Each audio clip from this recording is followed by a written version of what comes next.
Rugi itu nama tengah gue, Juan. Jadi kalau ditanya rugi, ya rugilah pasti. Open BO, obrolan penting bisnis owner. Habis itu di buzzer gue yang keberapa, baru dikasih tahu sama. Itu pun dikasih taunya sama customer, karena dia biasanya ngeliat katalog di Instagram.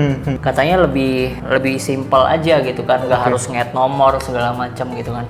Ya udah, dari situ perjalanan awal gue nge-branding dari jualan hijab 100.000 5 piece sampai sekarang gue jualan hijab itu 100.000 1 piece. Perjalanan 12 tahun. Cuman di saat itu, saat transisi itu gimana? Apakah berjalan mulus atau justru lo menemukan kegagalan lo di situ tuh? Enggak dong. Di fase transisi itu? Yang pasti nggak mulus. Kegagalan pertama yang pasti gue masih tradisional sekali cara mainnya.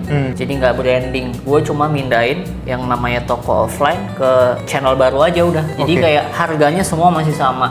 Modelnya masih mengikuti model yang ada pada saat market lagi high season itu. Misalnya lagi hype jualan gamis ini, ya gue bikin itu, gue jual itu. Jadi belum create produk. Jadi gue belum create value-nya.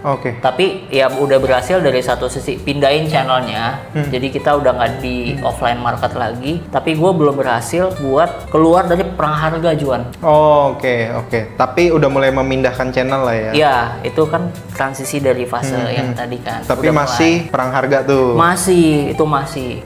Tapi pernah gak ngalamin kerugian? Ya sejenisnya lah. Rugi itu nama tengah gue, Juan. Jadi kalau ditanya rugi, ya rugilah pasti. Rugi. Kalau perang harga kan siapa yang bertahan paling lama, dia yang menangin gamenya. Waktu itu gue pernah juga sampai napas gue udah habis. Gue udah nggak bisa perang harga lagi. Artinya cashnya habis nih atau? Marketnya makin lama makin kecil.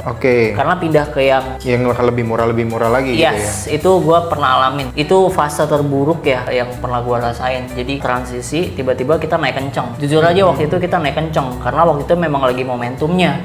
Naik terus bikin IG, dan dulu bikin IG tuh kayak viralnya gampang banget tuh. Bikin foto aja deh udah kayak foto di toko doang, yang like banyak, komen banyak. Jadi algoritmanya nggak susah sekarang. Ya, permainannya udah berbeda lah ya. Iya, jadi ya dari situ kan misalnya nih gue cuma ngepost foto, kasih harga, dapat engagement gitu dari situ. Orang komen 1, komen 2, komen 3, jadi lebih gampang jualannya. Jadi itulah fase yang cukup berat ya yang udah lo laluin.